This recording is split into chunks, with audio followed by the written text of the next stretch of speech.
segera dimulai. Bagi teman-teman yang sudah hadir, kami persilahkan untuk memakai virtual background yang sudah kami sediakan. Luruskan niat, persiapkan diri, tertib dalam adab belajar, on cam jika bisa, dan jangan lupa mencatat, mengingat, dan membagikan insight kajian yang kamu suka.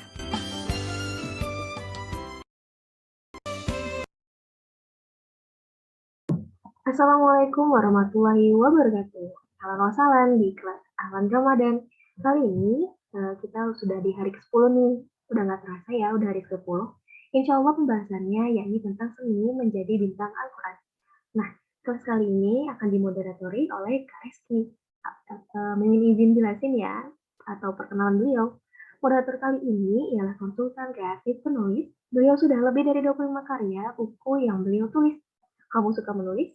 Yuk kepoin program beliau di IG-nya, 30 Days Writing Challenge. Mari kita sambut moderator kita kali ini, Kak Reski, dipersilakan. Baik, bismillahirrahmanirrahim. Assalamualaikum warahmatullahi wabarakatuh. Alhamdulillahirrahmanirrahim. Bersyukur kita kepada Allah teman-teman pada pada sore hari ini kita dipertemukan di Zoom meeting ini. Semoga ini adalah bentuk syukur kita memanfaatkan waktu sebaik-baiknya untuk menuntut ilmu teman-teman ya bersama guru kita nanti insya Allah. Dan selalu kepada Nabi mengucapkan Allahumma sholli ala sayyidina Muhammad wa ala sayyidina Muhammad. Semoga senantiasa kita biasakan dan semoga itu bisa menjadi syafaat kelak dan semoga bukan cuma salawat doang yang kita sampaikan tapi juga mengedepankan cinta kita kepada Nabi dengan membaca sirah Nabi. Karena kan kita nggak mungkin mengatakan cinta hanya sekedar ucapan saja, tapi juga perlu untuk membuktikannya dengan semakin mengenali. Dan baca sirah Nabi adalah salah satu buktinya. Oke teman-teman, perkenalkan tadi ya, nama saya Rizky Firmansyah dan saya akan menjadi moderator pada sore hari ini. Dan kita akan mengundang guru kita yaitu Ustadz Syekhul Bashir. Siapa beliau teman-teman? Mungkin udah pada tahu ya teman-teman. Itu ada di screen-nya, ada tuh bawahnya kan. Juara tahfiz 30 juz Al-Quran Asian Pasifik dan juga penulis buku Kun bil Quran Najman. Tapi saya pengen membaca sedikit teman-teman tentang sekilas profil beliau ya. Beliau lahir di Jakarta 10 Januari 1996 dan sekarang tinggal di Depok. Sudah menikah dan beliau menamparkan pendidikannya di Lipia Jakarta tahun 2018 dan sekarang banyak disibukkan dengan berbagai aktivitas terutama yang berhubungan dengan Al-Quran teman-teman ya, hafalan Al-Quran salah satunya dan banyak banget teman-teman. Semoga Allah meridhai kesempatan beliau dengan segala kebaikannya.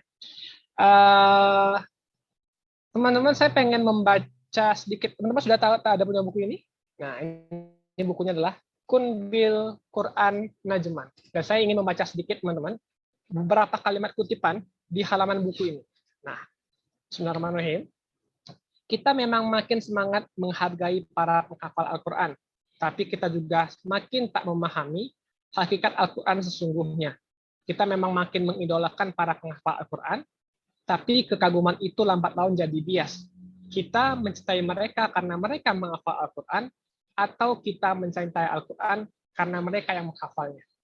Nah, teman-teman, buku ini bukanlah buku bagaimana cara kita menghafal Al-Quran, tapi bagaimana cara kita mencintai Al-Quran lebih dalam.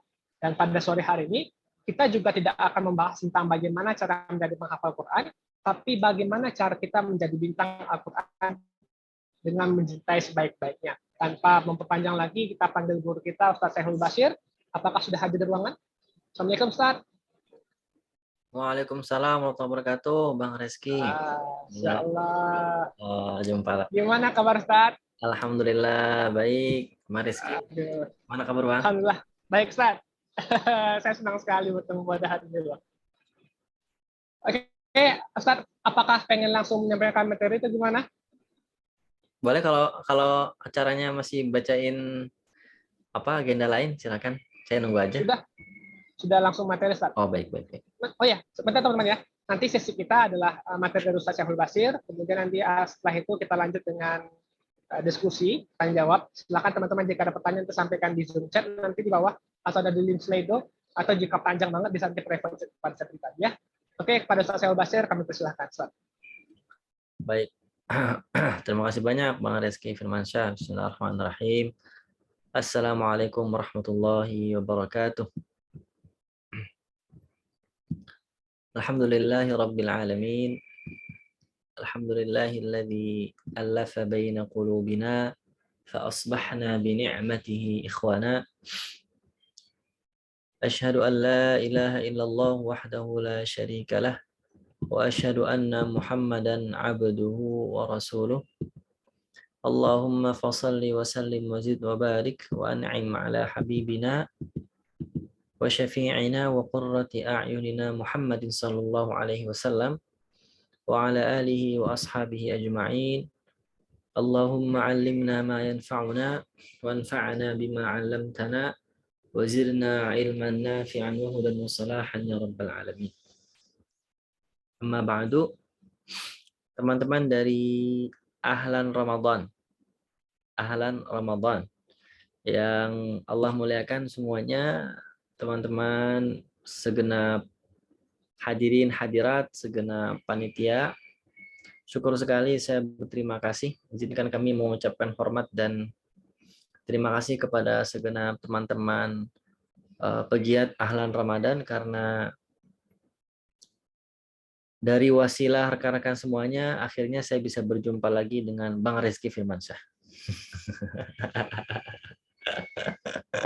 Ini Bang Rizky ini adalah guru saya ketika saya pengen nulis buku.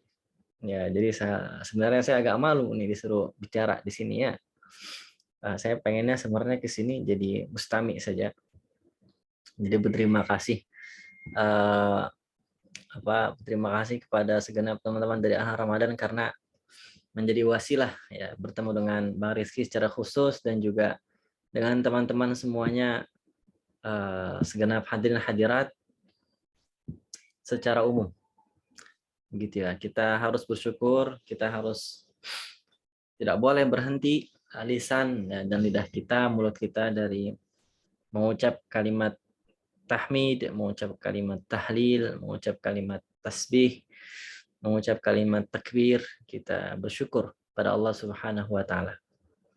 Kita sudah sampai ya di hari ke-11 atau 12 ya, buat yang versi Muhammadiyah mungkin 12 ya, atau versi 13, versi 12 betul ya. Kalau versi Kemenak mungkin sudah 11. Apapun itu, Ahlan Ramadan ya, selamat datang Ramadan.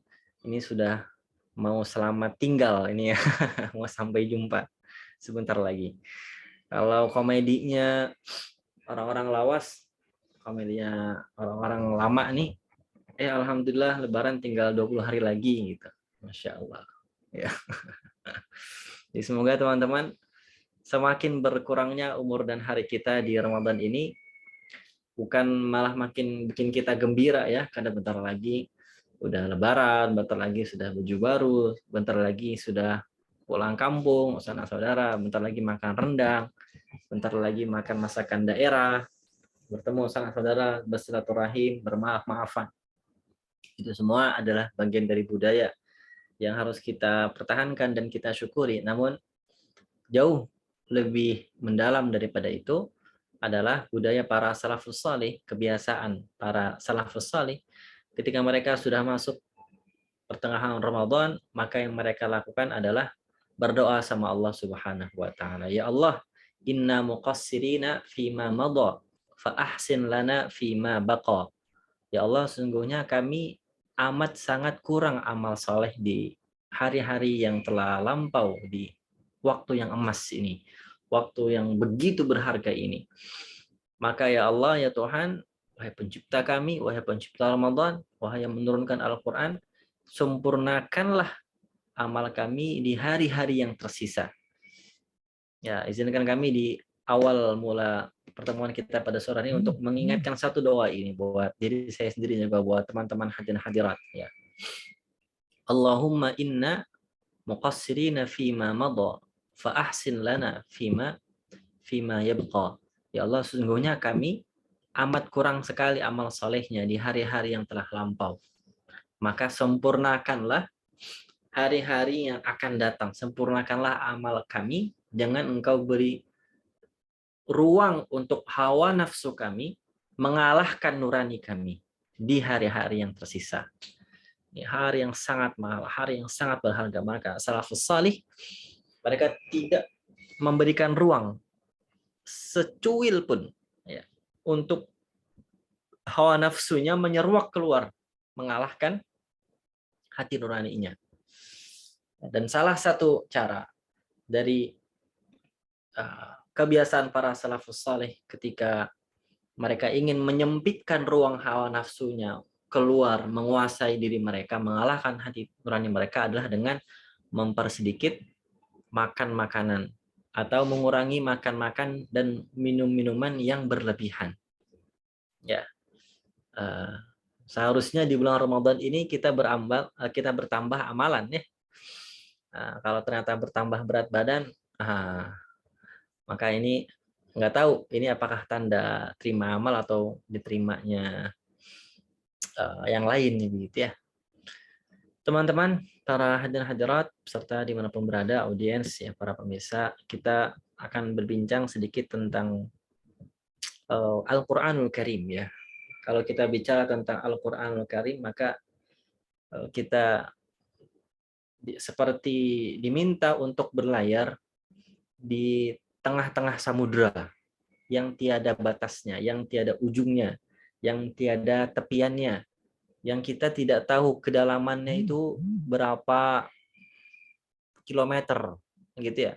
Ya kita nggak tahu palung kedalaman dari lautan samudra bernama Al-Quran ini, nggak ada yang tahu kecuali Allah Subhanahu wa Ta'ala.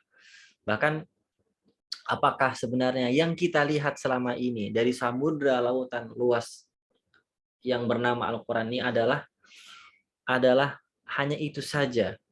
Jangan-jangan ketika kita kuras samudra lautan ilmu, lautan luas samudra Al-Quran ini, seandainya kita punya kesempatan, punya kekuatan untuk mengurasnya semuanya, jangan-jangan ternyata kedalamannya jauh lebih dalam dari yang kita kira selama ini.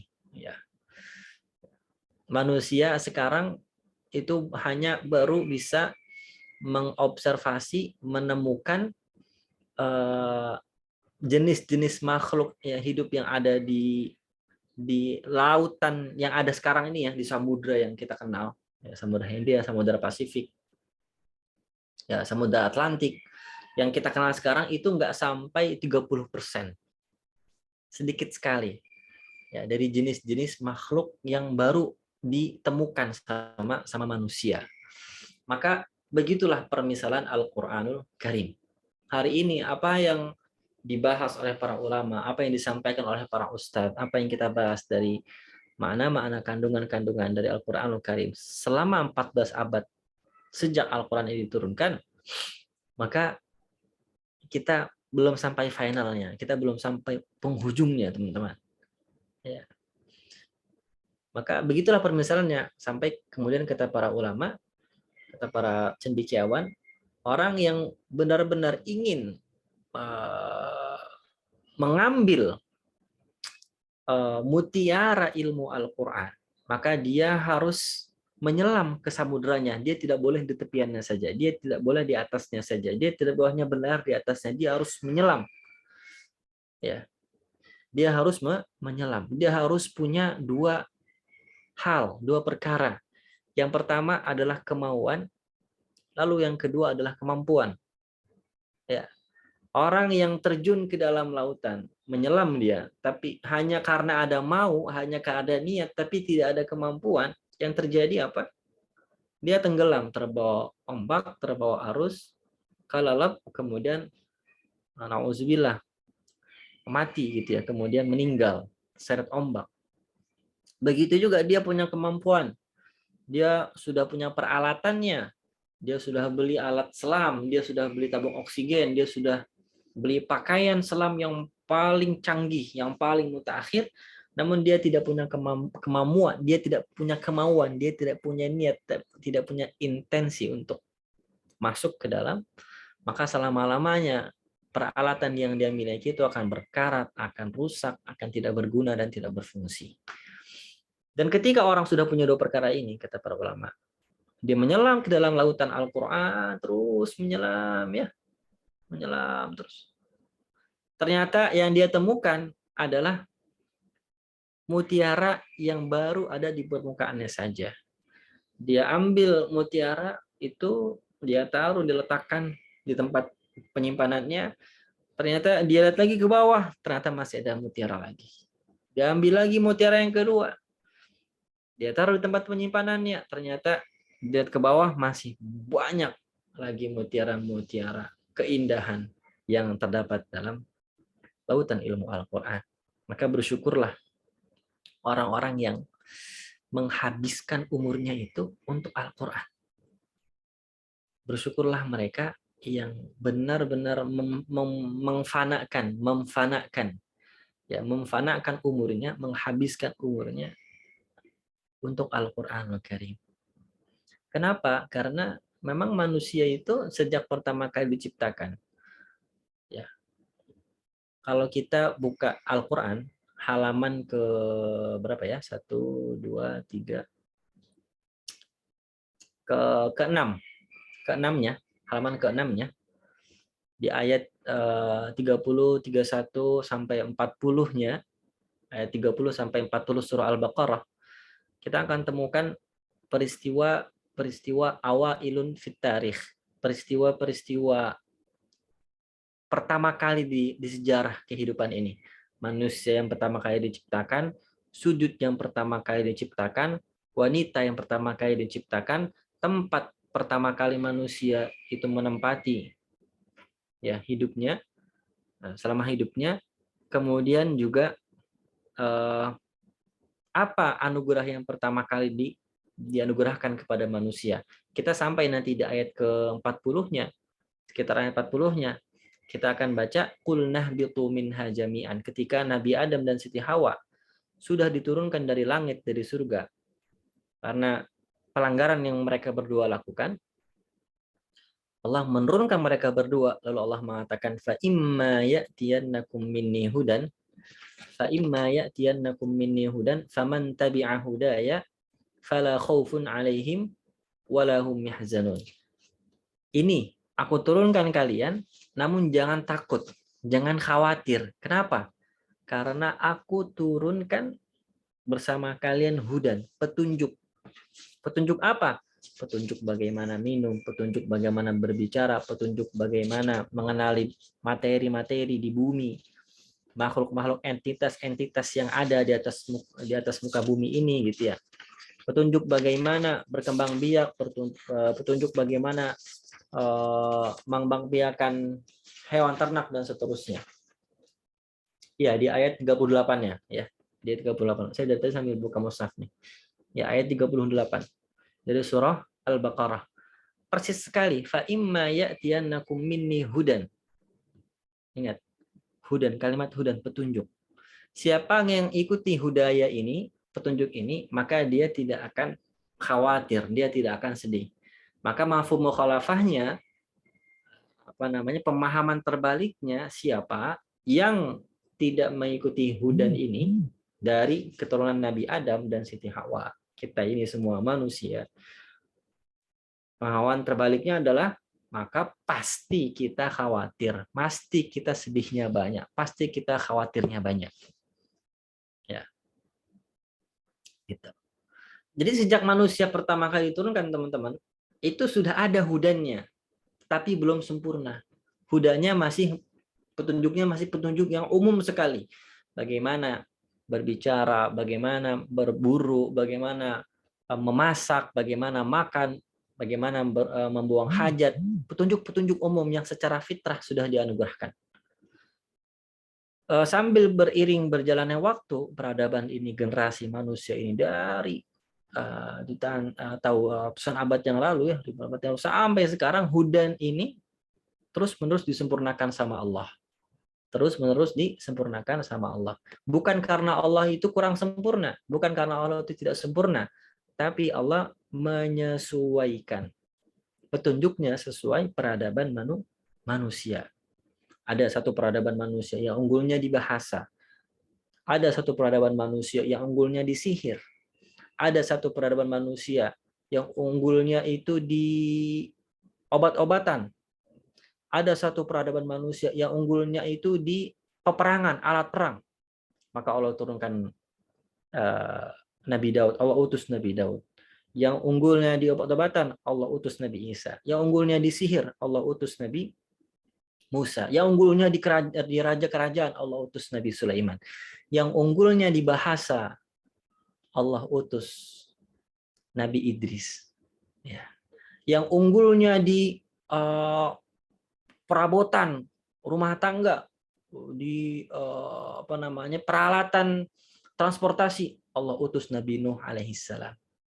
Terus menerus begitu, petunjuk itu terus menerus mengikuti sampai kemudian peradaban ini sampai pada titik, peradaban manusia ini sampai titik puncaknya, puncak gemilangnya saat Imperium Romawi, Kekaisaran Romawi dan Kekaisaran Persia dan Imperium Romawi, Bizantium, Romawi Timur dan Kekaisaran atau Imperium Persia, Kekaisaran Persia dan Imperium Romawi muncul dengan kekaisarannya, muncul dengan kebangkitan peradaban ilmunya, ya, kemewahannya, emas, mereka bergelimang dengan emas, pakaian mereka terbuat dari sutra, ya, ilmu pemerintahan mereka sudah begitu kuat. Allah turunkan Al-Quran melalui seorang nabi, melalui seorang rasul, melalui seorang lelaki yang sudah paripurna umurnya, berumur 40 tahun, beristrikan Khadijah Al-Kubra radhiyallahu anha, yaitu Muhammad bin Abdullah. Di tengah-tengah suasana, di tengah-tengah peta geografi yang enggak Romawi juga enggak Persia, bahkan kemudian peradaban masyarakat Arab jahiliyah saat itu disebut jahiliyah. Masyarakat Arab itu disebut jahiliyah. Kenapa? Karena keterbelakangan akhlak mereka. Bukan karena mereka itu bodoh. Enggak, mereka pinter juga. Saat itu mereka menang dengan perdagangan. Mereka punya sistem perdagangan yang luar biasa. Ya. Mereka bisa sukses dengan sistem perdagangan yang mereka lakukan, meskipun itu salah. Mereka memakan riba dan seterusnya, itu salah, tapi mereka besar dengan itu. Lalu kemudian mereka besar dengan budaya, bahasanya, sampai kemudian setiap hari Jumat orang-orang, para sastrawan berkumpul, mereka tanding dengan syairnya. Orang-orang yang punya banyak harta, yang hartawan berkumpul, bangga-banggakan hartanya.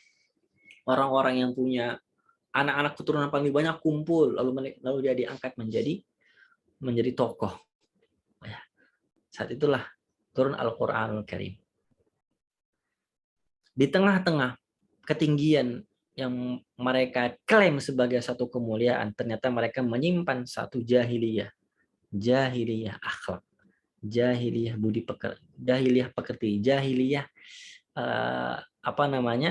tata krama, jahiliyah akhlak. Mereka sama sekali tidak punya adab. Ya. Mereka makan harta yang zalim, mereka berjudi, mereka minum minuman keras, minum khamr, mereka menikahi wanita-wanita yang sudah ditinggal mati oleh ayahnya sendiri. Mereka memperjualbelikan budak. Ya. Terus begitu. Turunlah Al-Qur'anul Karim ini sebagai Al-Huda, tidak lagi Hudan. Kalimatnya itu Al-Huda. Kalau kita baca ayat 185 dari surah Al-Baqarah, kalimat itu sudah Huda. Syahrul Ramadan alladzi unzila fihi al-Qur'anu hudal linnasi wa bayyinatin minal huda. Ada alnya di situ. Kenapa? Karena sejak zaman Nabi Adam masih hudan tanpa alif lam. Hidayah ammah. Terus hidayah ini berkembang menjadi hidayah para rasul dan para nabi. Hidayah ini berkembang menjadi hidayah taufik dan ilham buat orang-orang yang menerima hidayah. Hidayah ini berkembang menjadi hidayah petunjuk mana neraka, mana surga, dan kemudian hidayah ini sempurnalah menjadi Al-Qur'anul Karim. Ya. Maka pantas ketika orang-orang Arab itu menerima Al-Qur'an, ya, Di tengah-tengah kejahiliahan mereka, keburukan mereka, karena mereka taat, mereka mendengar apa yang Rasulullah SAW dakwahkan selama 13 tahun akidah, disempurnakan selama 10 tahun dengan syariat, dengan akhlak. Maka mereka pun lahir menjadi generasi yang terbaik. Ya, jadi di Al-Quran ini mengangkat begitu tinggi derajat orang-orang yang tidak menyangka dalam waktu, tidak ada yang pernah menyangka dalam 22 tahun, 2 bulan, 22 hari, peradaban yang nggak punya teritori kekuasaan sama sekali gitu ya. Mereka terus menerus selama 600 tahun berperang. Ya, Aus dan Khazraj di Yasrib 600 tahun perang. Coba. Ya, lebih lama daripada Cebong sama Kadrun.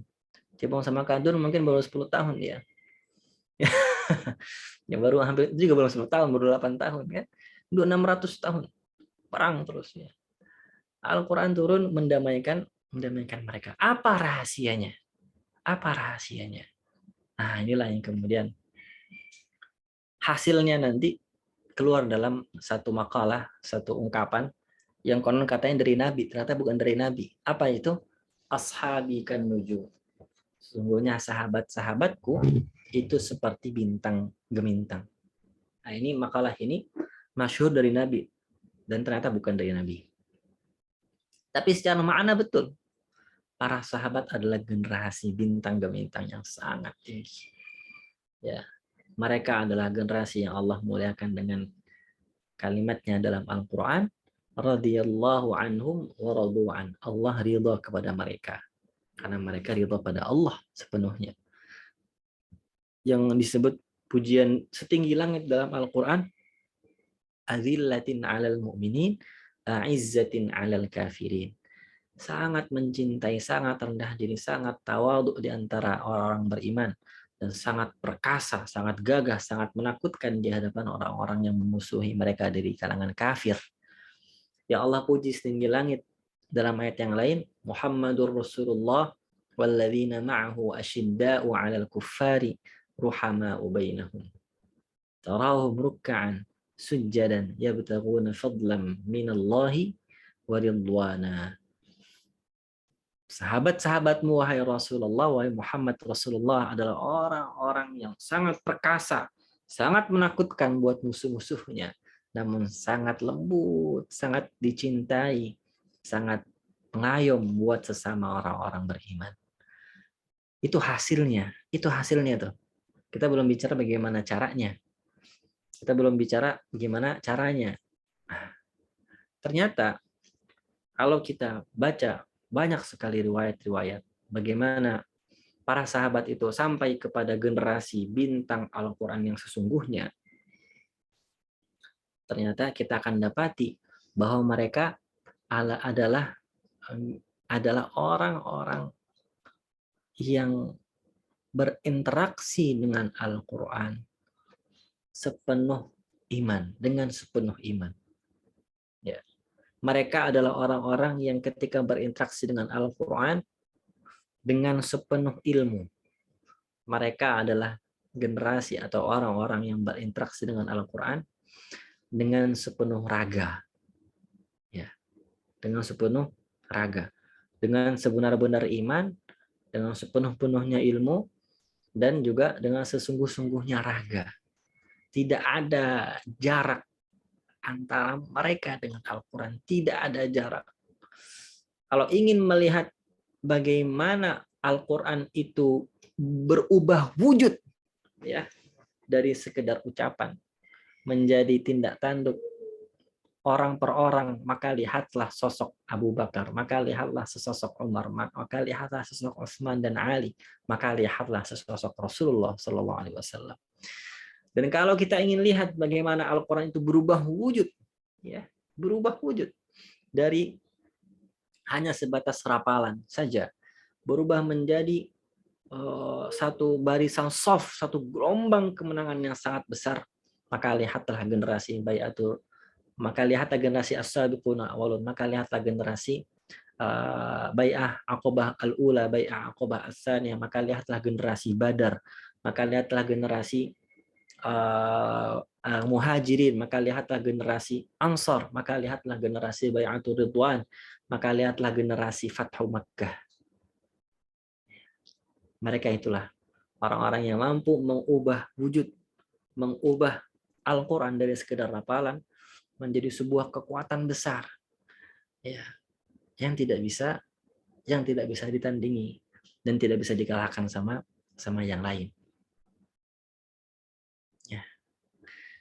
Bintang Al-Quran, teman-teman semuanya, kalau kita kupas ya, saya ingin kupas sedikit dari kata bintang. Bintang itu dia meningginya itu karena kita yang suruh dia tinggi, apa karena dia disuruh sama orang lain biar jadi tinggi?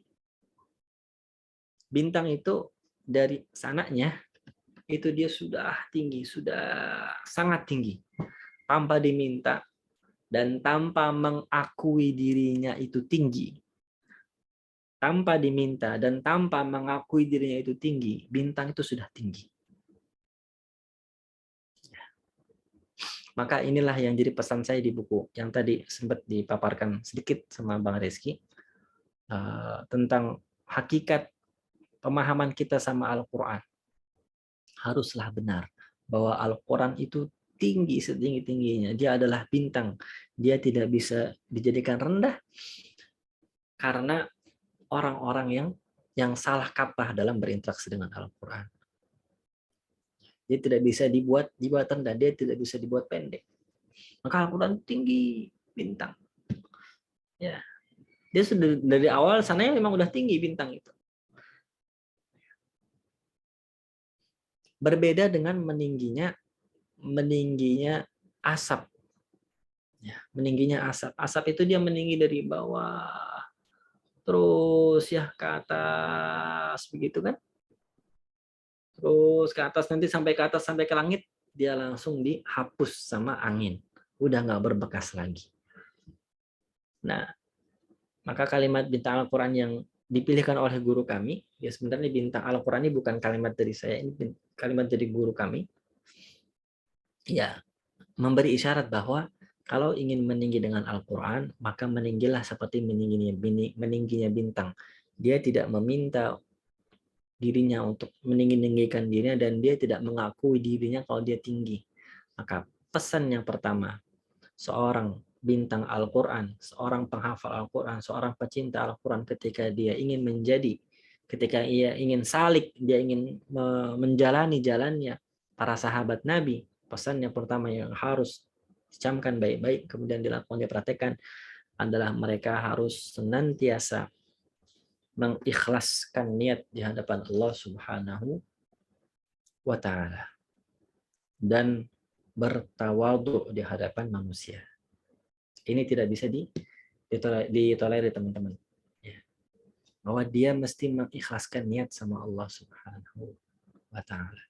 Bahwa tidak ada yang lebih tinggi niat itu ketika diperuntukkan kepada Allah Subhanahu wa Ta'ala semata. Dia menghafal Al-Quran memang untuk Allah Subhanahu wa Ta'ala saja, bukan untuk yang lain. Ya. Dorongan-dorongan duniawi, hasrat-hasrat duniawi itu hanya dijadikan tangga saja, tangga step by step terus untuk sampai dia pada tujuan yang utama, yaitu sang pemilik Al-Quran itu sendiri, yaitu ketika nanti dia dipanggil di hadapan Allah Subhanahu wa Ta'ala, Iqra warattil kama kunta turattilu fid dunya fa inna manzilataka 'inda akhiri ayatin taqra'uha.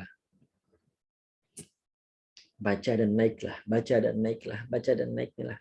Bacalah dengan tartil sebagaimana kamu mentartilkannya di dunia. Fa inna manzilataka, karena sesungguhnya posisi kamu nanti sekarang di akhirat ini, posisi kamu sekarang di akhirat ini adalah persis di mana kamu berhenti dari ayat-ayat Al-Quran. Jadi kalau kita hafal Al-Qurannya bukan cuman ya, hafal Al-Quran tuh keren sebenarnya, hafal dah 7 juz 2 juz, tapi bukan itu ketinggian bintang Al-Quran. Ketinggian bintang Al-Quran adalah hafalannya banyak, bahkan hafalan sampai 30 juz. Jadi pejuang Al-Quran adalah pejuang surga yang paling tinggi, layaknya ketinggian bintang. Ya. Nah, pesan ikhlas dan tawadhu ini teman-teman, ini juga kita ambil sedikit lagi dari filosofi bintang. Bintang yang kita lihat hari ini teman-teman, nanti malam ya, nanti malam kita lihat bintang. Tapi sayang di Jakarta mungkin agak susah. Kalau di Depok juga mungkin agak susah ya, karena banyak udah polusi udara gitu. Mungkin nanti jam 2 gitu ya. Bintang yang kita lihat hari ini gitu ya, itu cahayanya bukan kita lihat dia baru bercahaya sekarang, enggak. Bintang yang kita lihat hari ini itu bercahayanya jutaan tahun cahaya sebelum kita lahir, sebelum kita lihat sekarang. Alias jarak antara bintang dengan bumi, dengan planet kita ini, ya bintang yang kita lihat rasi-rasinya itu jauh sekali. Kalau kita ingin menghampiri bintang itu, maka kita membutuhkan jutaan tahun cahaya. Toh sekalipun kita sampai, kita akan temukan bahwa bintang yang kita lihat bercahaya 1.000.000 tahun yang lalu, 1.000.000 tahun cahaya yang lalu, ternyata dia sudah mati, tidak bercahaya lagi. Dia menjadi gelap, bahkan kemudian menjadi black hole. Itu faktanya, fakta ilmiahnya. Jadi cahaya yang ada sekarang itu, yang kita lihat itu ya, kerap-kerlip ya. Itu cahaya yang munculnya itu udah lama banget sebelum kita ada ya, sebelum dunia ini, bahkan sebelum planet bumi ini ada. Sebelum planet bumi ini ada. Nah, jadi itu ikhlas. Itulah inti ikhlas. Tidak ada yang bisa menggapainya kecuali Allah Subhanahu wa taala, karena ikhlas adalah untuk Allah Subhanahu wa taala. Dengan ini kemudian kita akan merasakan betapa tingginya Al-Qur'an. Betapa pentingnya Al-Quran dalam kehidupan kita. Siapa yang ingin meninggi dengan Al-Quran, siapa yang ingin meninggi dengan dalam hidupnya, maka dia harus meninggi dengan Al-Quran. Tidak bisa dengan yang lain. Tidak bisa dengan yang lain. Al-Quran kemudian menjadi bagian paling tinggi, bagian yang paling penting, bagian paling mulia dalam kehidupan kita. Karena Al-Quran diturunkan dari langit ke bumi. Ya, dalam proses yang sangat lama kepada manusia yang paling mulia, melalui malaikat yang paling mulia. Ya, dalam malam yang paling mulia, di bulan yang paling mulia, untuk memuliakan manusia yang memuliakannya dan menghinakan orang-orang yang menghinakannya. Ya. Rekan-rekan semuanya yang Allah muliakan, para peserta Ramadan ini, itulah kemudian konsepsi seni menjadi bintang dengan Al-Quran. Ya. Langkah pertamanya adalah tadi ikhlas dan tawadhu. Ikhlas dan tawadhu. Kita nggak boleh sombong dengan Al-Quran. Al-Quran nggak akan cocok sama yang namanya riya, sum'ah, dan juga takabur. Nggak akan pernah cocok. Tidak akan pernah cocok selama-lamanya. Ya.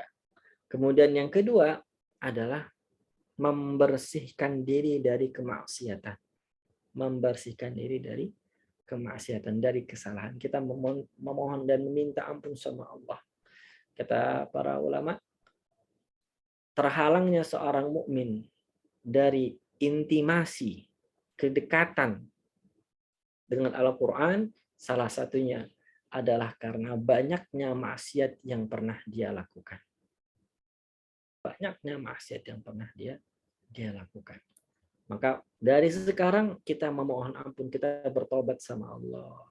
Ya Allah, banyak sekali kesalahan, kemaksiatan yang kami lakukan. Ya.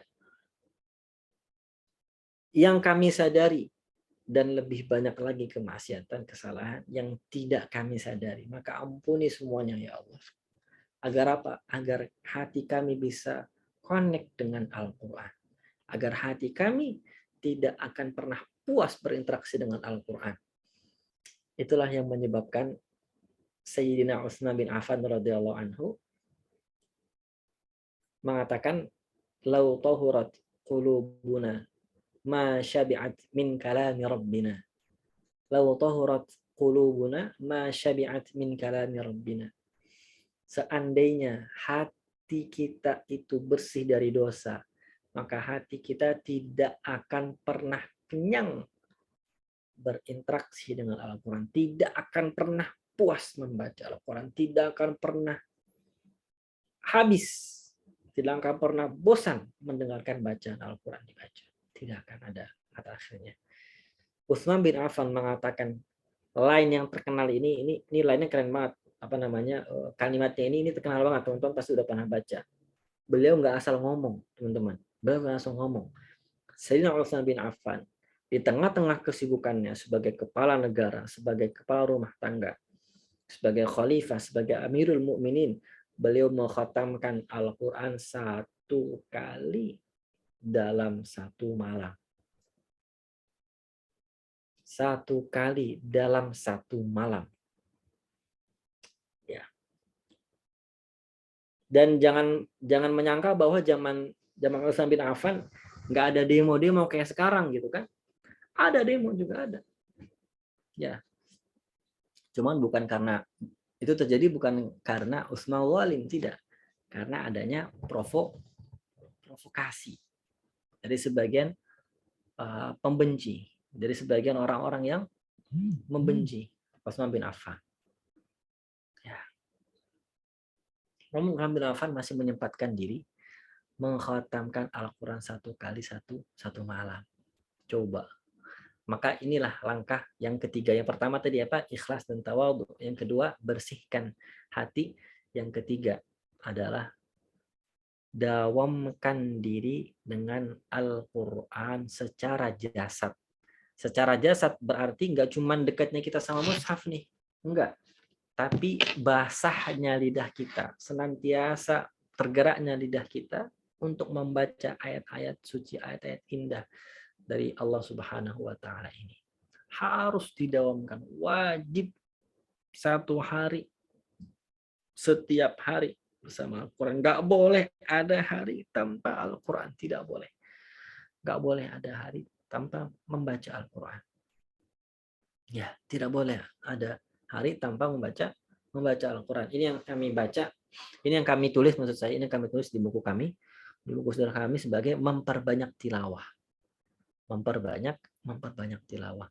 Banyaknya tilawah tanda lurusnya keimanan seorang terhadap Al-Quran. Orang berkoar-koar, siapapun dia, kita, ustadz, bukan ustadz, ya, berkoar-koar, kita wajib beriman kepada Al-Quran sebagai hidayah, sebagai petunjuk. Tapi dia tidak dawam dengan Al-Quran sehari-hari. Omongan iman itu bullshit saja. Klaim belaka, tidak ada artinya. Bukti keimanan yang sesungguhnya kita kepada Al-Quran adalah senantiasa basahnya lidah kita dengan tilawah. Allah bilang di surah Al-Baqarah, alladzina atainahumul kitaba yatlunahu haqqa tilawatih ulaika yu'minuna bih. Orang-orang yang kami anugerahkan kepada mereka Al-Quran, mereka adalah orang-orang yang senantiasa bertilawah dengan hakut tilawah, dengan sebenar-benarnya bacaan. Itulah tanda mereka beriman dengan apa yang diturunkan kepada mereka. Gitu. Itu yang dilakukan para sahabat Rasulullah SAW, para tabi'in, Imam Syafi'i. Kenapa kok bisa 60 kali khotam di bulan Ramadan tuh bisa tuh gimana? Pernah mikir nggak? Kita udah sering dengar kan ya? 60 kali khotam Ramadan. Atau jangan ada yang baru dengar? Ya. Nah, kalau baru dengar, alhamdulillah nih, Ramadan, alhamdulillah ya. Jadi wasilah teman-teman. Ini bukan hoax, enggak. Ini enggak hoax. 60 kali khotam Imam Syafi'i gitu ya. Khotam Ramadan. Enggak, ini bukan hoax. Ini mutawatir. Semua orang sepakat, enggak ada yang, semua orang menyaksikan di zaman Imam Syafi'i, semua orang menyaksikan bahwa ini orang khotam 60 kali. Berita ini diwariskan ke generasi selanjutnya terus sampai ke kita. Ini mutawatir 60 kali selama bulan Ramadan. Pertanyaannya sekarang, Ramadan itu 60 hari apa 30 hari? Ya kan? Kalau kok bisa 60 kali khatam? Kayaknya jangan-jangan Ramadannya di zaman Imam Syafi'i 60 hari lagi ya. Ya kan? Kan sekarang udah mau hari kiamat, Ustaz. Jadi waktu itu kepotong-potong lebih cepat. Wah, berarti Ramadan di zaman Imam Syafi'i 60 hari. Makanya Imam Syafi'i bisa 60 kali khatam selama Ramadan. Ya, enggak teman-teman ya. Dari dulu zaman dulu yang namanya 1 bulan itu 30 hari. Karena 1 tahun itu tidak berubah dari zaman langit dan bumi diciptakan 1 hari. 1 tahun itu 365 hari terbagi menjadi 12 bulan 72 pekan. Enggak berubah. Artinya 1 bulan itu 30 hari, 29 paling banyak 31 hari. Ya. Apa rahasianya? Kenapa di bulan Ramadan Syafi'i bisa 60 kali khatam? Karena di luar Ramadan beliau terbiasa selama 1 bulan khatam 30 kali. Artinya, which means atau ya kan kata-kata orang Jakarta, which means 1 hari 1 kali khotam. Khotamnya itu khotam beneran, bukan kulhu dibaca 3 kali. Mentang-mentang fadilahnya baca kulhu Allah sepertiga Al-Quran kemudian dibaca 3 kali. Enggak, ini khotam dari Al-Fatihah ke Anas, Al-Fatihah ke Anas. Dibaca tiap huruf-hurufnya, ayat-ayatnya, surah-surah semua dibaca itu dari Al-Baqarah, Ali Imran, An-Nisa, Al-Maidah, Al-An'am, Al-A'raf, At-Taubah, ya, Yunus, Hud, Yusuf, Ar-Ra'd, Ibrahim, Al-Hijr, An-Nahl, Al-Isra, Al-Kahfi, Maryam, Thaha, Al-Anbiya, Al-Hajj, semuanya sampai nanti An-Naba, An-Nazi'at, At-Takwir, Abasa, Al-Fitar, Al-Mutaffifin, dan seterusnya terus dibaca sampai nanti Anas dibaca semuanya, nggak ada yang ketinggalan. Gimana 1 hari bisa khotam tuh gimana? Ya tadi, karena Imam Syafi'i, Al-Imam Syafi'i, Masya Allah. Kuncinya itu ada 2 aja, kemauan dan kemampuan. Kemauan dan kemampuan. Orang yang bisa khotam Al-Quran 1 kali 1 hari, bisa dipastikan, saya udah nyoba. Saya ngomong begini udah melakukan simulasinya, Bang Reski dan teman-teman ya. Itu bisa dipastikan dia punya kemampuan fisik yang prima. Nggak mesti sterak, nggak mesti berotot itu, enggak. Yang penting dia prima, fit, nggak lagi sakit, nggak lagi corona atau lagi dikoronain, enggak. Ya, bener-bener pendekatan prima. Jadi kemampuannya. Dan Al-Imam Syafi'i itu begitu, prima terus dia hari-harinya. Jadi sejak kecil hidup di lingkungan yang sangat bersih. Ya, dididik dengan didikan ala kampung, ala deso. Buat kekuatan fisiknya itu keren gitu. Sehingga kalau manah 10 anak panah itu 9 pasti tepat sasaran. Kalah itu Olimpiade PON itu, juara kalah. Nah, tapi tanding suruh MTQ juga menang. Jadi nggak cuma juara PON doang, tapi juara MTQ internasional Imam Syafi'i pasti menang. Karena punya kemampuan itu. Saya bongkar rahasianya antara kita aja teman-teman ya, antara kita aja, jangan disebar-sebarin. Apa rahasianya? Imam Syafi'i itu bisa 1 hari yaitu sekali khatam di luar Ramadan, kemudian di Ramadan itu 2 kali khatam. Ternyata mudah saja. Kalau sudah punya kemauan dan kemampuan. Kemauannya tentu dia harus dari diri dan ikhlas dan tawadhu'. Dia harus membersihkan hati ya dari sifat-sifat iri, dengki, sombong, ujub, takabur, riya. Kemudian kemampuannya dia harus melatih dirinya. Seseorang yang pengen khatam Al-Quran sehari semalam, dia harus melatih dirinya punya kemampuan membaca 1 halaman 1 menit. Berapa? 1 halaman 1 menit. Itu gimana, Ustaz? Nggak ada tadaburnya sama sekali. Tunggu dulu. Kalau semua orang yang membaca 1 halaman 1 menit nggak ada tadabur, berarti Kita nuduh Imam Syafi'i nggak pernah tadabbur. Oh tidak, Imam Syafi'i Jabal, Imam Syafi'i itu gunungnya tadabbur, gunungnya ilmu, ya lautan ilmu Syafi'i itu. Maka Imam Syafi'i bisa mentadabburinya, sangat mentadabburinya. Gimana caranya? Tentu ini butuh latihan, Baca satu halaman 1 menit. Satu halaman baca 1 menit, maka untuk menyelesaikan 1 juz, kira-kira berapa menit? 30 apa 40? 20 ya. 20. 20 menit ya. Untuk menyelesaikan 1 juz itu 20 menit, maka dalam 1 jam berapa juz yang dibaca? 3 juz. Ya, 3 juz. Kalau membaca 1 jam dapat 3 juz, untuk mendapatkan 30 juz, berapa jam yang dibutuhkan? 10 jam. 10 jam. Lama nggak? 10 jam. Lama nggak? Ya, lama buat orang-orang yang 10 jamnya selama ini dipakai buat scroll aja Instagram.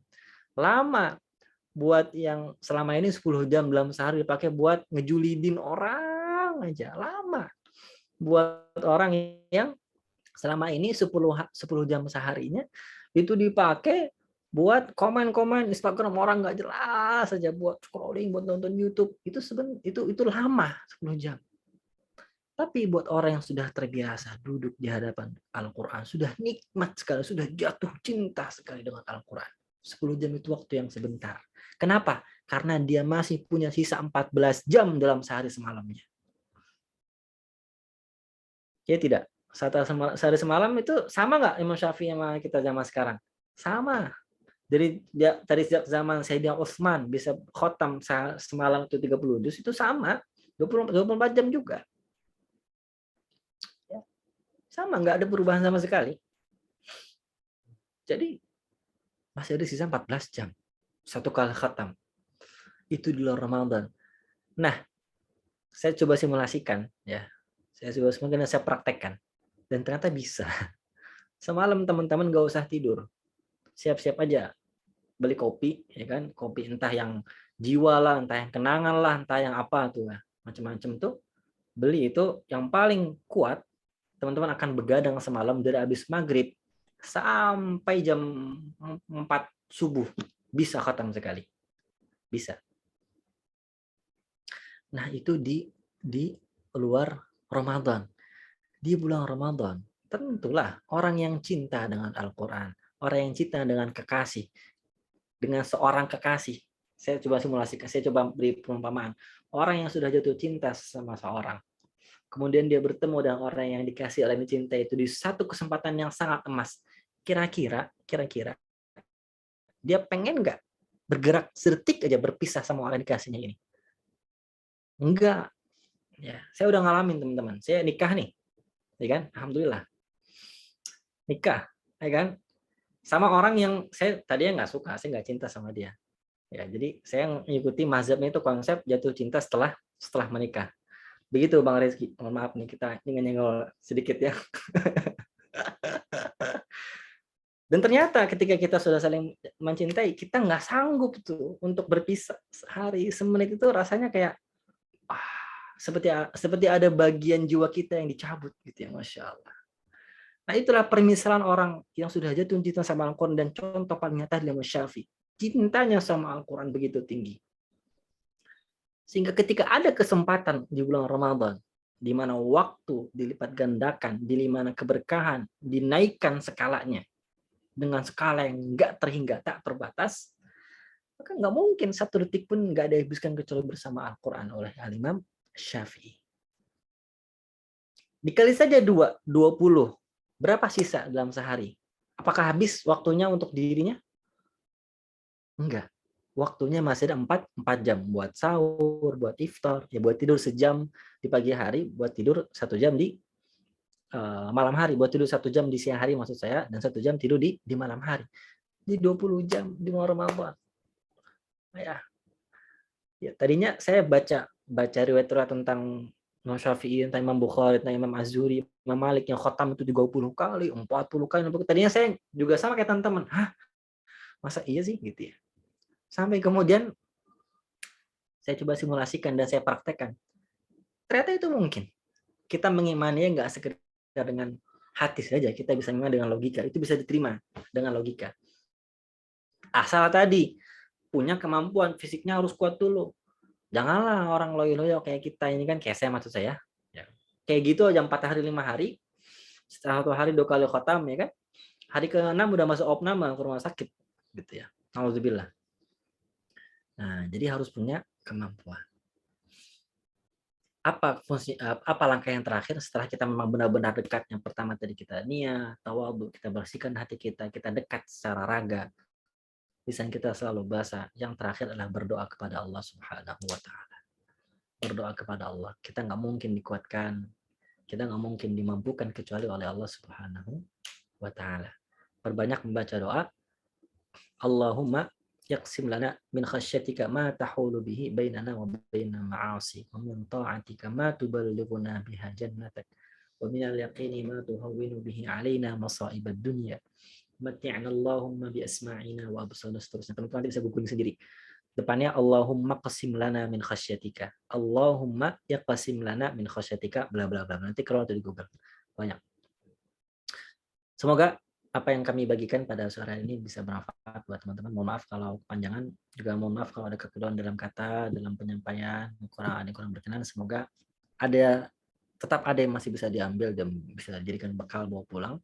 Jangan lupa doakan kami selalu, saya dan juga orang tua bersama semua keluarga. Saya juga doakan teman-teman semua, semoga istiqomah di bulan Ramadan ini dan juga makin istiqomah di bulan Ramadan. Hadanallahu majma'in billahi fi sabilil haq, nasrun minallah fatun qarib.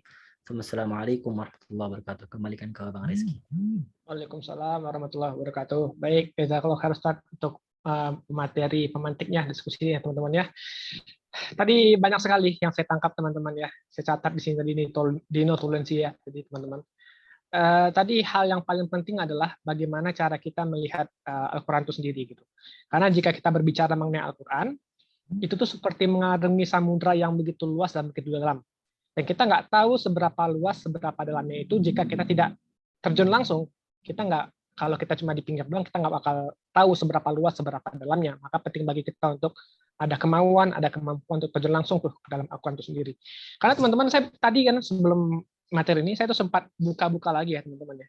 Ini buku tadi, buku Ustaz tadi ya, Kun bil Quran Najman tadi. Saya buka random di salah satu babnya, tentang how to recite seandainya mereka mengetahui, ya teman-teman ya. Jadi kan di Al-Quran itu ada sebentar, saya buka halaman dulu ya. Halaman 260. Itu cukup sulit itu, Bang Rizky itu. Hah? Iya, itu tidak mungkin orang umum mengetahui. Saya pun kok gitu ya. Oh, pikir ya. Jadi teman-teman kan kalau seandainya mereka mengetahui itu, kan dalam bahasa Arabnya adalah laukanu ya'malun gitu kan. Ya'lamun. Itu kan ada laukanu tak malun ya? Ya'lamun.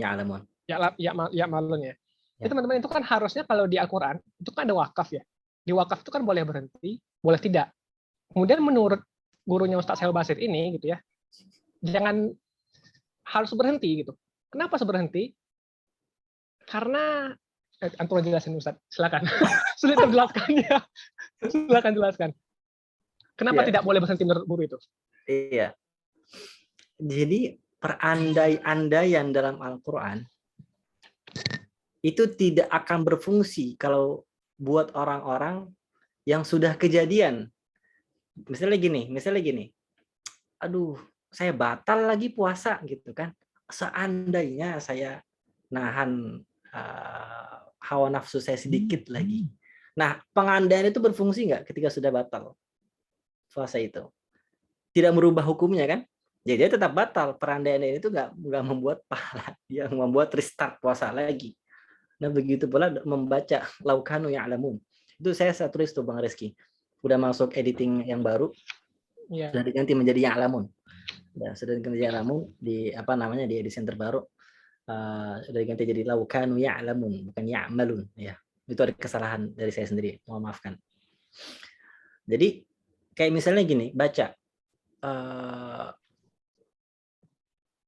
bahwa orang-orang yang masuk neraka di surah Taubah,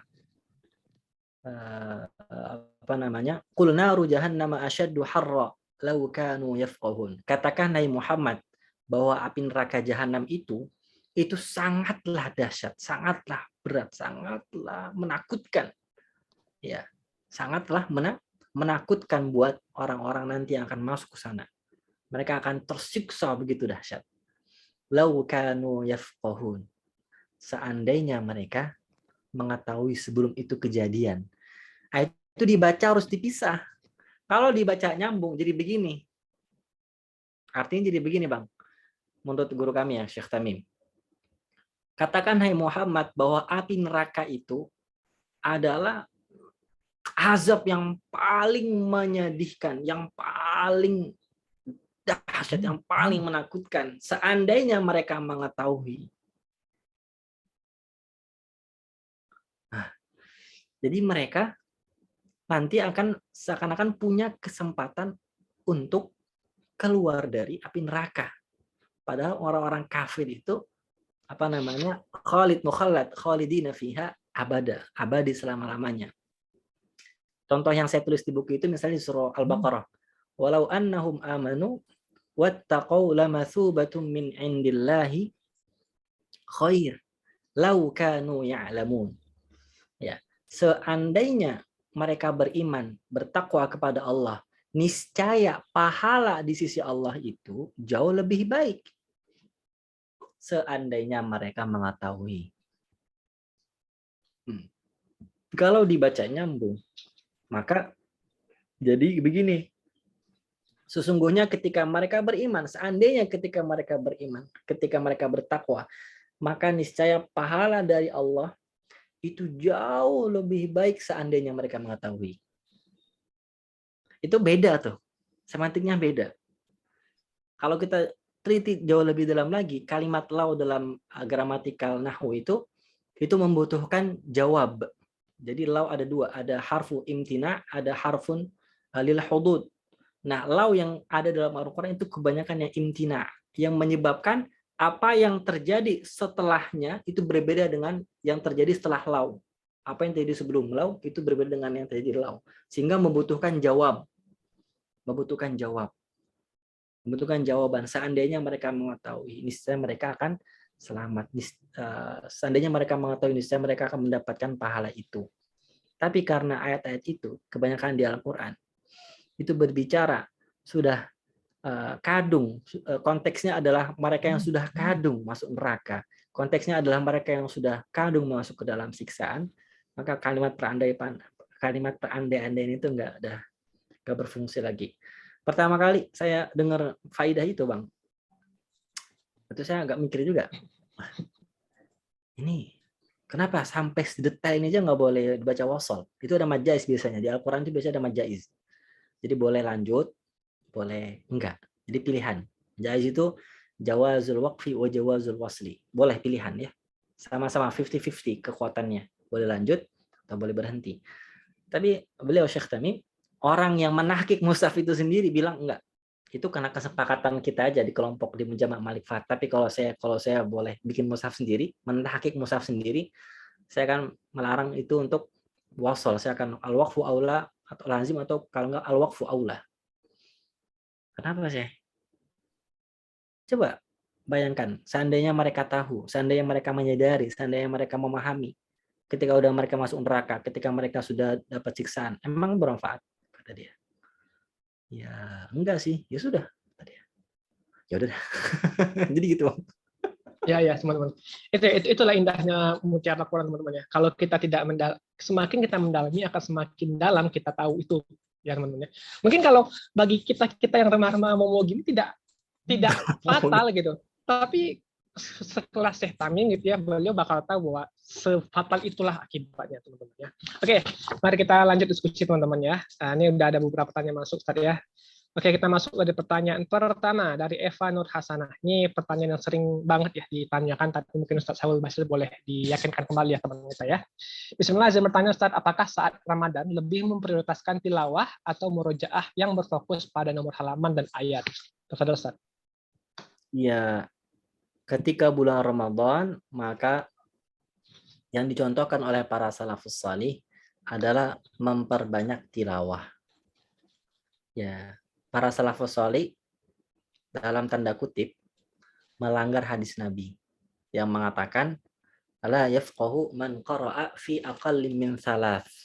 Tidak akan bisa faham, tidak akan bisa mentadabburi orang yang mengkhatamkan Al-Quran lebih cepat dari 3 hari, alias 72 jam. Itu hadisnya umum tuh. Itu larangan dari Nabi buat siapa? Amr bin As. Buat anaknya, Amr bin As, Abdullah bin Amr bin Al-As. Yang ngotot banget. Ya Rasul, saya bisa khatam sehari semalam, saya bisa khatam sehari semalam. Kata Nabi, enggak. Sebulan sekali aja. Enggak, wahai Rasul, saya bisa lebih cepat. Saya bisa lebih canggih lagi. Ya. Oke, 10 hari. Itu masih enteng. Saya masih bisa lebih cepat. Oke, 7 hari. Masih kelamaan tuh Rasul. Saya bisa semalam. Bisa semalam. Ya udah, 3 hari. Stop. Jangan minta lebih. Ya. Kemudian keluaran la yafqahu man qara'a fi aqall min thalath. Karena apa? Karena orang yang membaca lebih cepat, khatam Quran lebih cepat dari 72 jam, dia susah memaknai Al-Quran. Nah ini hadisnya umum sekali. Dilanggar dong sama Imam Syafi'i, dilanggar dong sama Imam Bukhari, dilanggar sama Imam Az-Zuhri, dilanggar sama Imam Sufyan Ats-Tsauri, dilanggar sama Imam Qatadah. Sama semua imam, semua melanggar hadis ini. Seakan-akan mereka nggak pernah membaca hadis itu. Mereka seakan-akan nggak pernah mendengar hadis dari Nabi. Apakah iya? Mereka semua imam, mereka semua ahli hadis. Nggak mungkin hadis ini luput dari pengetahuan mereka. Lantas mengapa mereka masih membaca Al-Quran lebih cepat dari 72 jam? 2 hari sekali, 1 hari sekali, 1 hari 2 kali. Ya, kenapa? Kata Imam Ibnu Rajab Al-Hanbali, penulis pengarang kitab Jami'ul Ulum wal Hikam, kata beliau, mereka melanggar, seakan-akan melanggar hadis Nabi tersebut karena mereka melihat kemuliaan yang ada pada bulan Ramadan. Kemuliaan yang ada pada bulan Ramadan, di mana keberkahan skalanya itu dinaikkan hingga tidak terbatas, di mana pintu-pintu surga itu nggak ada satupun yang ditutup. Jangankan ditutup, disempitin aja enggak, dibuka. Tufattah, kalimatnya dalam hadis itu tufattah, artinya dibuka seluas-luasnya. Masa iya mau meninggalkan kesempatan seperti ini, baca Al-Quran sedikit-sedikit gitu. Baca Al-Quran dibatasin, enggak, baca Al-Quran terus. Nafas mereka itu ya Al-Quran. Al-Quran yang menjadi nafas mereka. Gitu, dia di Ramadan ya, bulan Ramadan. Maka buat buat yang belum pernah khatam di Ramadan, saya menyarankan buat yang belum pernah khatam di Ramadan, di luar Ramadan, maka ketika Ramadan perbanyak tilawah. Nggak usah bikin tadabbur. Ya. Yang penting bangun dulu kedekatannya, bangun dulu chemistry-nya sama Al-Quran. Nah, kuatnya chemistry Anda dengan Al-Quran itu dibangun dengan memperbanyak tilawah. Gitu. Nah, untuk mempertahankannya barulah itu tadabbur. Tapi buat orang yang sudah terbiasa khatam tilawah di Ramadan, di luar Ramadan, dia sudah terbiasa nih. Ya, di hari-hari bulan Muharram, bulan Rajab, di bulan selain Ramadan dia terus khatam, maka sebaiknya di Ramadan dia menggabungkannya antara memperbanyak khatam dengan menambah prioritas tadabburnya. Ya, prioritas tadabburnya. Kalau buat yang sudah hafid Quran dan dia terbiasa memurojaah khatam Al-Quran di luar Ramadan, dia terbiasa di luar Ramadan saja dia terbiasa setiap 3 hari, ya setiap 10 hari, setiap 7 hari, maka di Ramadan sehendaknya dia di musim sekarang ya, di zaman sekarang, karena kita beda sama zaman Imam Syafi'i ya, kebutuhan zaman beda. Kalau zaman Imam Syafi'i emang kesolehan itu udah kesolehan majmu, udah kesolehan sosial. Jadi Imam Syafi'i, Imam Malik, Imam Sufyan Ats-Tsauri itu nggak butuh lagi majelis taklim kayak gini yang makin banyak Ramadan. Enggak, justru pas Ramadan mereka menutup majelis hadis. Mereka menutup majlis-majlis ilmu. Karena apa? Orang-orang udah pada soleh. 11 bulan terakhir udah habis lah ilmu itu kan. Dihafal sama mereka. Baru bulan Ramadan mereka menutup diri, benar-benar beruzlah untuk memperbanyak khatam. Nah, buat para hafid, orang yang sudah khatam Quran, ya sebaiknya di Ramadan dia memperbanyak tadabbur. Sebaiknya dia memperbanyak tadabbur. Begitu. Wallahu a'lam bishawab. Baik, siap. Jazakallah Ustaz untuk jawabannya. Silakan dicek ya kebutuhan kita masing-masing seperti apa gitu ya. Kalau saya tidak mungkin membuka majelis ilmu dong, tidak level saya itu teman-teman ya. Jadi silakan dicek masing-masing untuk seperti Semangat apa lah, ya. Bang Rizky. Oke, lanjut. Dari Anggun Azkia. Assalamualaikum Ustaz. Waalaikumsalam. Afwan ingin bertanya, perihal kita ingin mengambil mutiara Al-Quran, maka kita harus mempunyai kemauan dan kemampuan. Nah, ketika kita udah memiliki kemauan, tapi kemampuan kita masih terbatas, apakah kita tetap bisa mengambil mutiara itu, dan apakah tidak ada masalah jika kita mencoba mengambil mutiara Al-Quran ketika kemampuan kita masih standar? Syukran Ustaz. Ya. Semua pekerjaan besar ya Bang Rizky lebih paham lah kalau masalah kompetensi diri ya. Namun sebelumnya saya terima kasih dulu atas pertanyaannya ya. Jadi semua proyek-proyek besar itu selalu dimulai dari langkah kecil. Itu pesan Bang Rizky ke saya waktu itu pas lagi nulis buku. Ya, karya-karya besar itu selalu dimulai dengan ya karya yang pasti banyak kekurangannya, pasti banyak sana sininya, pasti banyak compang-camping, bolong sana sini gitu. Begitu juga dalam Al-Quran. Semua orang berhak mengambil mutiara kemuliaan Al-Quran. Semua orang berhak. Bahkan orang non-Islam, non-Muslim pun berhak mengambil mutiara Al-Quran. Dari mana? Dari budi pekertimu, wahai Muslim. Dari akhlakmu. Ya. Mereka harus membaca Al-Quran dari budi pekerti kita, dari akhlak kita, dari tutur kata kita, dari tindak tanduk kita sebagai seorang Muslim. Maka semua orang bisa, semua orang boleh, ya sesuai dengan standar kemampuannya. Kalau orang yang kemampuannya masih standar baca tahsin, ya dia belum bisa menghafal, masih terus belajar tahsin, maka dia sangat bisa, sangat bisa. Ya dia ambil mutiara apa rahasia, misalnya huruf-huruf muqatta'ah dalam Al-Quran. Apa rahasia huruf-huruf muqatta'ah? Huruf-huruf muqatta'ah itu alif lam mim, alif lam ra, alif lam mim shad, nun, qaf, yasin, ya. Hamim. Apa rahasianya? Itu bisa jadi jalan buat kita mentadaburi, buat kita yang masih belajar tahsin. Ya. Hanya memang seberapa besar mutiara yang kita jaring dari lautan ilmu Al-Quran ini, ya tergantung dengan seberapa besar jaringnya, seberapa besar kemampuannya. Semakin besar jaringnya, which means seberapa besar kemampuannya, insya Allah nanti mutiara-mutiara yang kita jaring, yang kita raih itu makin banyak. Gitu. Sebagai satu motivasi, Nabi SAW bersabda, Al-mahiru bil Qur'an ma'as safaratil kiramil bararah walladhi yaqra'ul Qur'ana wa yatata'ta'u fihi wa huwa alaihi syaqun lahu ajran.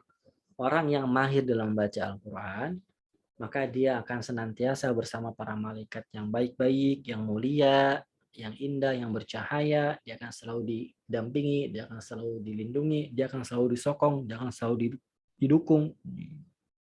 Mulia sekali, mulia banget. Kenapa? Karena kemahiran dia dalam baca Al-Quran membuat dia memperkaya amalan, menghiasi wawasannya dengan mutiara-mutiara Al-Quran. Namun jangan berputus asa, kata Nabi, walladzi yaqra'ul Qur'ana wa yatata'ta'u fihi.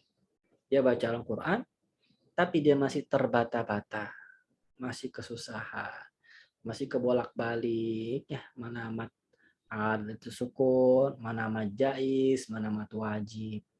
Dia masih kesusahan, ya, mana huruf qaf, mana huruf kaf. Dia masih kesusahan kapan roh itu tebal, kapan roh itu tipis.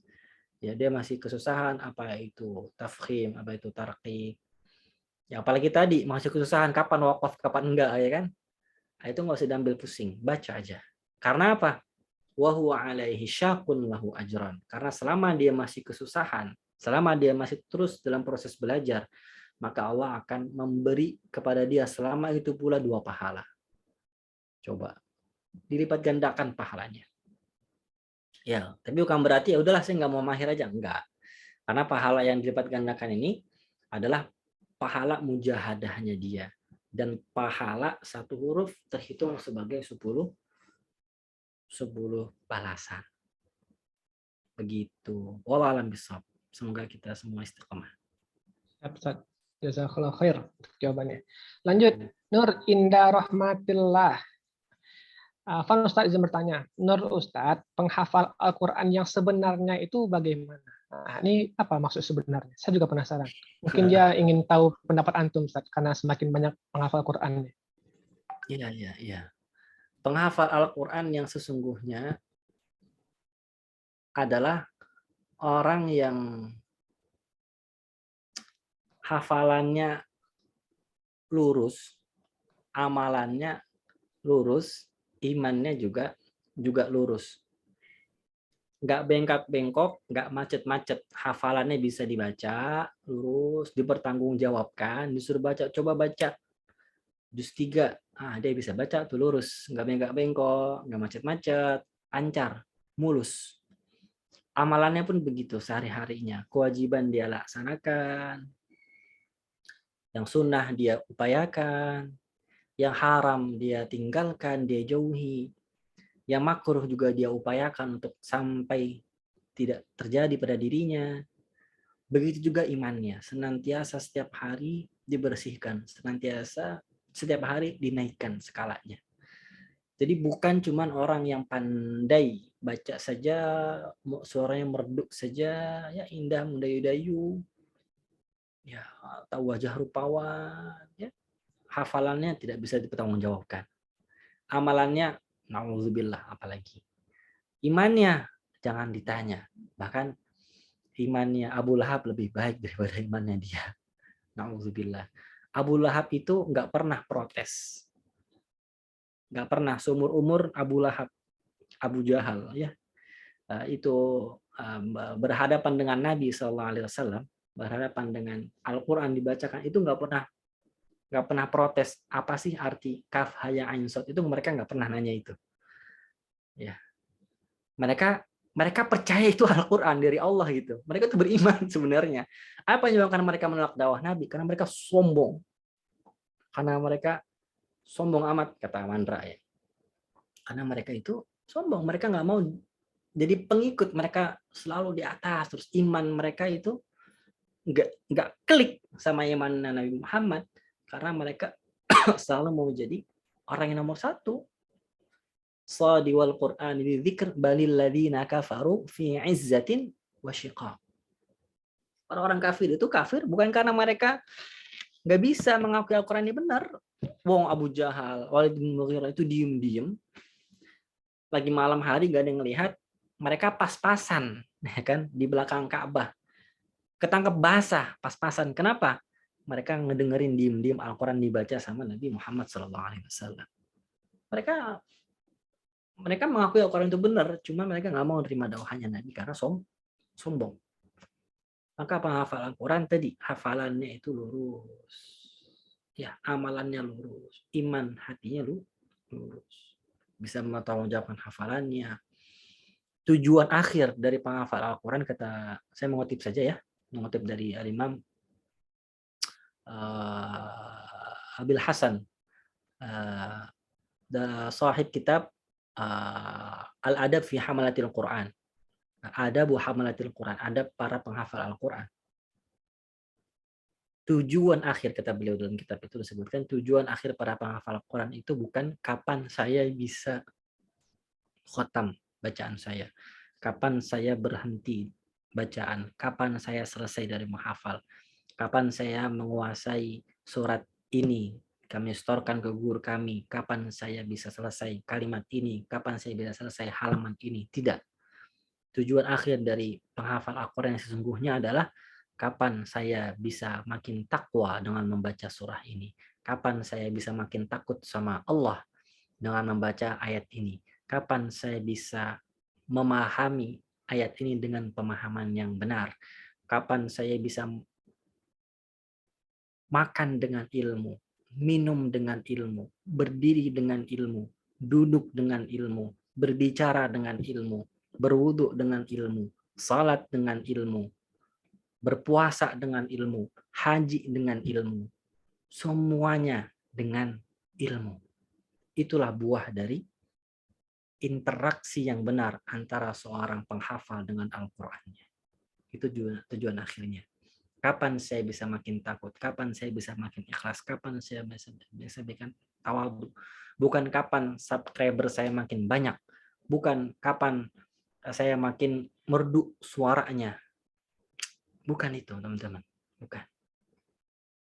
Ya.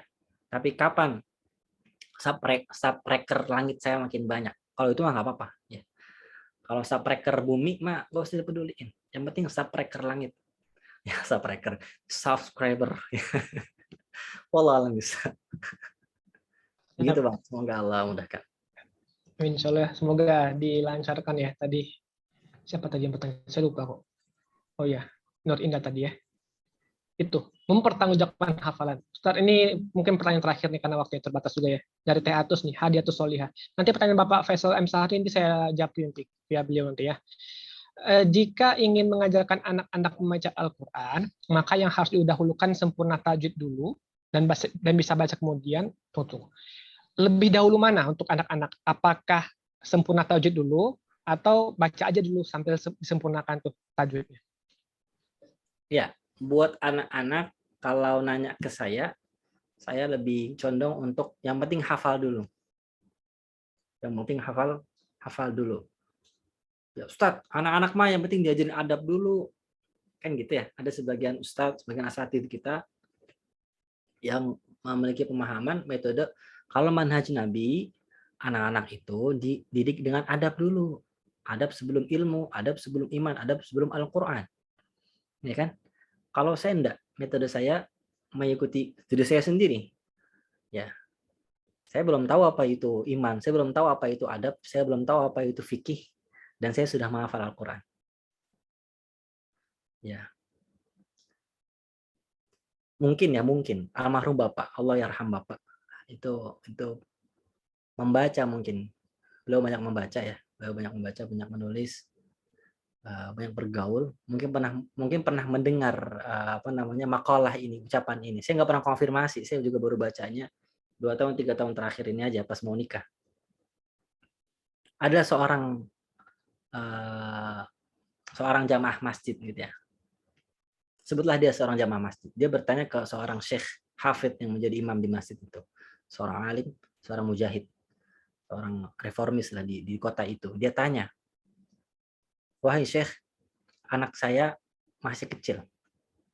Apa yang harus saya ajarkan kepada dia agar dia beradab?" Agar dia beradab. Apakah saya harus mengajarkan dia adab, mengajarkan dia fikih, mengajarkan akidah, bahasa Arab atau apa? Kata syekh ini, dia menjawab, ajarkan dia Al-Quran. Niscaya Al-Quran akan mengajarkan dia segala sesuatu. Gitu. Saya curiga Bapak, udah almarhum Bapak ya, itu membaca makalah entah di mana atau mendengar makalah di mana, terus diterapkan ke kami gitu. Sehingga kami sedini mungkin itu menghafal Al-Quran sebanyak-banyaknya. Dan untuk tajwid urusannya gimana? Untuk urusan tajwidnya nanti ketika sudah pelafalan mulut kita makin jelas, makin bagus. Kapan? Biasanya di umur 10, umur 11, umur 12 sampai umur 15. Terus sampai umur 20 itu masih ada kesempatan. Kalau udah ibu-ibu gimana? Udah nenek-nenek gimana? Insya Allah masih terbuka kesempatan ya. Karena Al-Quran pertama kali yang mengimaninya itu bukan laki-laki, Bu. Ini ada ibu-ibu di sini ya, ada mbak-mbak, ada akhwat muslimat. Saya motivasi teman-teman muslimah. Al-Quran itu pertama kali turun kepada Nabi Muhammad Rasulullah SAW. Dia apakah seorang pemuda? Orang yang baru balik? Enggak. Nabi Muhammad itu umur 40 tahun. Kemudian, siapa orang yang pertama kali mengimani Al-Quran? Siapa? Bukan Abu Bakar, melainkan Sayyidah Khadijah yang jauh berumur lebih tua daripada Nabi Muhammad SAW. Artinya, kesempatan belajar Al-Quran setua apapun akan tetap ada selama ada kemauan dan selama ada kemampuan. Kembali ke soalan, kembali pertanyaan. Buat anak-anak, saran saya tetap hafalkan saja, hafalkan dia banyak-banyak. Ada dua setidaknya pelajaran yang bisa kita ambil dari dua sahabat Nabi. Yang pertama, sahabat Zaid bin Thabit. Zaid bin Thabit radhiyallahu anhu berumur 7 sampai 8 tahun saat Nabi Shallallahu alaihi wasallam pertama kali ke Yathrib, ke Madinah. Dan saat Nabi Shallallahu alaihi wasallam datang ke Madinah, ke Yathrib, bertemu dengan Zaid bin Thabit, dibawa sama bapaknya. Wahai Nabi Allah, ini ada anakku namanya Zaid. Thabit ini dia bawa anaknya namanya Zaid, umur 7 tahun 8 tahun. Saat itu Zaid bin Thabit bersaksi, saat itu aku sudah menghafal banyak sekali surat-surat yang ada dalam Al-Quran. Kemudian yang kedua, Abdullah bin Abbas. Dia bersaksi atas kondisi dirinya sendiri. Dalam banyak riwayat disebutkan, Qara'tul mufassala wa ana ibnu 10 sinin. Aku sudah menghafal surat-surat mufassal dari juz 26. Surah-surah mufassal itu dari surah Al-Hujurat sampai surah An-Nas. 5 juz terakhir. Dan aku baru berusia 10 tahun. 10 tahun itu sekarang ya umur 4 atau 5 SD. 10 tahun. Ustaz, kan dia orang Arab. Ya nggak perlu belajar makhraj lagi lah. Ya nggak? Kan mereka orang Arab. Para sahabat Nabi kan orang Arab. Ngapain belajar makhraj lagi? Ya otomatis bisa langsung hafal. Enggak. Para sahabat Nabi itu menghafal Al-Quran dengan cara yang baru. Dengan cara yang berbeda, seperti cara mereka berbicara, walaupun sama-sama bahasa Arab. Ya. Al-Quran itu turun dengan bahasa Arab, tapi dengan cara yang berbeda dengan orang native Arab. Orang native Arab ngomong itu nggak pakai tajwid. Ana anta, nggak pakai. Ya. Nggak ada. Ana uridu adhabu ilal hammam. Saya pengen kamar mandi. Gak ada. Tapi ketika mereka baca Al-Quran, mereka membaca Dzalikal kitabu la raiba fihi hudal lil muttaqin. Gitu. Ya, jadi kesimpulannya, para sahabat Nabi ini di umur yang belia, mereka sudah menghafal banyak sekali hafalan surah-surah pendek, begitu, surah-surah pendek. Maka kita beruswah kepada mereka, kita bertafaul dengan mereka. Anak-anak kita masih kecil, hafalkan saja. Nanti insya Allah tajwid bisa diperbaiki. Kalau orang dewasa terbalik, tajwid dulu, tahsin dulu, baru menghafal. Gitu. Wallahu a'lam bishawab. Allah, ya Teatus ya. Ini Teatus ini udah punya anak juga, makanya dia bertanya kayak gitu tuh. Semoga anak-anak Teatus nanti dilancarkan, dimudahkan, dimampukan untuk menjadi pejuang Al-Quran insya Allah ya. Kita semua juga insya Allah. Tafadhol Ustaz, jika ada penutup, ini waktu udah habis, tapi saya pengen ngasih penutup juga. Tapi antum dulu kasih penutup. Aneh mau dengar. Nah, Anda cuma akan mengulang pernyataan pertama tadi, di awal tadi, karena itu sangat menarik banget di buku antum. Nanti saya bacakan. Antum dulu. Baik. Ya, sebagai penutup, teman-teman Allah muliakan ya, para hadirat yang berada. Saya mengajak ya teman-teman untuk di bulan Ramadan ini maksimalkan interaksi dengan Al-Quranul Karim, karena kalau nggak di bulan Ramadan kapan lagi? Kalau nggak pas lagi menunggu buka puasa, kapan lagi? Pas lagi kita menunggu antara sholat di bulan Ramadan, kapan lagi? Kalau nggak pas lagi taraweh, setelah taraweh, kapan lagi? Kalau nggak pas lagi nunggu sahur selesai, mau imsak, mau azan subuh, kapan lagi? Orang yang gagal memaksimalkan interaksinya dengan Al-Quran di Ramadan, dia akan gagal memaksimalkan interaksinya sama Al-Quran di luar Ramadan. Siapa yang berhasil memaksimalkan interaksinya dengan Al-Quran di luar Ramadan, insya Allah di Ramadan dia akan jauh lebih dimudahkan. Mohon doakan kami agar istiqamah, doakan kami agar semuanya sehat walafiat di dunia dan akhirat. Nafa'anallahu bi'amikum in uridul islah ma stata'tu wa ma taufiqi illa billah. Alaihi tawakkaltu wa ilaihi unib. Wassalamualaikum warahmatullahi wabarakatuh. Waalaikumsalam warahmatullahi wabarakatuh. Jazakallah khair Ustaz untuk apa ya materi dan diskusinya dan jawabannya tadi ya. Saya ingin mengutip kembali apa yang disampaikan tadi teman-teman. Saya ingin membaca ulang halaman bukan halaman 1 bahkan ini halaman Irmawi kali ya di buku beliau ya. Karena ini menarik banget teman-teman. Karena kita berfokus pada menjadi penghafal Quran yang rupawan dan terkenal gitu ya. Beliau menjelaskan seperti ini teman-teman. Kita memang semakin semangat menghargai para penghafal Al-Quran, tapi kita juga makin tak memahami hakikat Al-Quran sesungguhnya. Kita memang makin mengidolakan para penghafal Al-Quran, tapi kekaguman itu lambat laun jadi bias. Kita mencintai mereka karena mereka menghafal Al-Quran, atau kita mencintai Al-Quran karena mereka yang menghafalnya. Teman-teman, silahkan nanti dibaca ya buku ini ya. Nanti silahkan dicari di toko Gramedia terdekat, insya Allah ada. Di Gramedia Digital juga ada, Ustaz ya.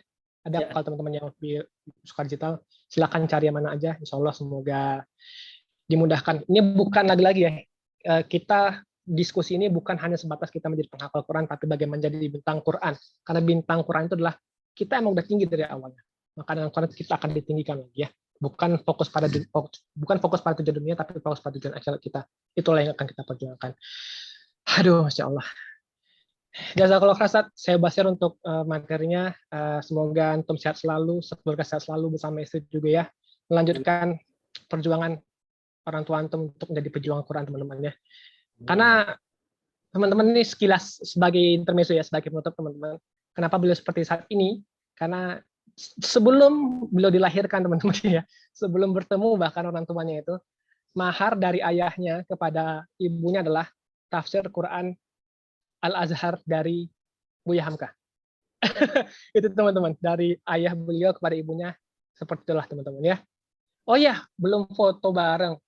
Ustadz, ini minta foto bareng Ustadz. Oh iya teman-teman, silakan di foto bareng teman-teman. Silakan. Untung diingatin, saya lupa. Saking asik sekali saya ngobrol sama beliau ini ya.